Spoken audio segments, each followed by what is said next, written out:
Hi, I'm Dr. Charles Fay of the Love and Logic Institute. Thank you for joining me for the 9 Essential Skills for the Love and Logic Classroom. Now, would these skills be worthwhile to you if they were all really complex and theoretical and difficult to understand and apply? Any of you know skills like that? Yeah. Or would they be a whole lot more valuable to you if they were pretty simple and they were actually practical and they actually saved you time and effort? Would that be more valuable? Yeah. Now, Love and Logic specializes in energy-saving techniques.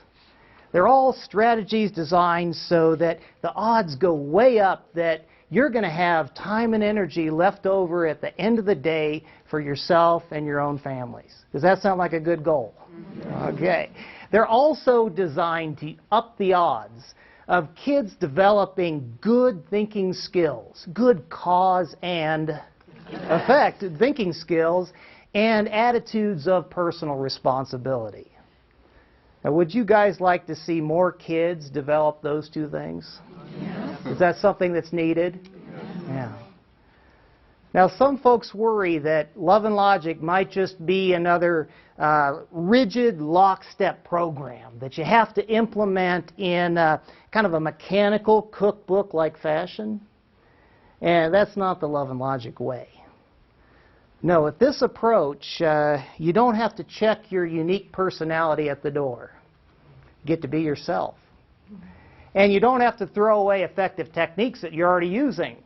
And best of all, believe it or not, you actually get to use common sense, even though that's not on the list of approved programs with the state. As you're learning these skills, probably best to think about them as restaurant menu items. And to imagine that you're at a restaurant. We'll call it the Love and Logic Cafe. And the whole deal here is you pick the skills off that menu that seem the most palatable to you, that you really like, that seem to fit your unique personality. And what do you do with the rest of them? You leave them. I don't know very many people that go into a restaurant and order every single thing that's on the menu. No, they pick and choose and experiment with the things that really fit them best. Now, some people ask, will these Love and Logic skills work with younger kids, younger students? Or will they work with older students? Or will they work with my kids at home, you know, the most difficult kids I know? Right? Or will they work with students with special needs? Or will they work with kids from varying socioeconomic or cultural backgrounds?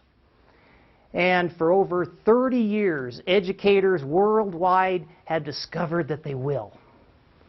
Yeah, from Alaska to Australia, from our west coast to the West Indies, from our east coast to the Far East, folks have used these skills with great success.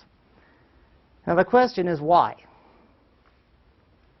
Because the Love and Logic approach is based on universal human emotional needs. Do all kids yearn for positive, encouraging relationships? Do they all need caring, consistent limits? Yeah, well, are all people going to respond a whole lot better when we treat them with respect? Yeah. And are all kids going to lead happier and far more productive lives if they can learn to be respectful, responsible, and self-controlled? And let's camp out on that self-controlled part right now. Love and Logic is big on that. A big focus of Love and Logic is not on making kids behave, but it's on upping the odds that they will learn how to make themselves behave. Now, I want to thank you again for coming and joining us for these skills, and we just hope you enjoy yourself. And it's important as we go forward to remember that the people who learn these skills the most effectively, they take it really slow. And they just pick one skill and they experiment with one at a time, and they give plenty of time to practice and reflect on it and refine it. And that's why we're so quick to urge facilitators of the 9 Essential Skills curriculum to avoid trying to cram all of the skills, all of the modules into a short period of time. Some people have done that. That's not fair to anybody. Ideally speaking, these classes or modules should be presented about once a month over the course of an entire school year. Now again, thank you for joining us, and enjoy yourself.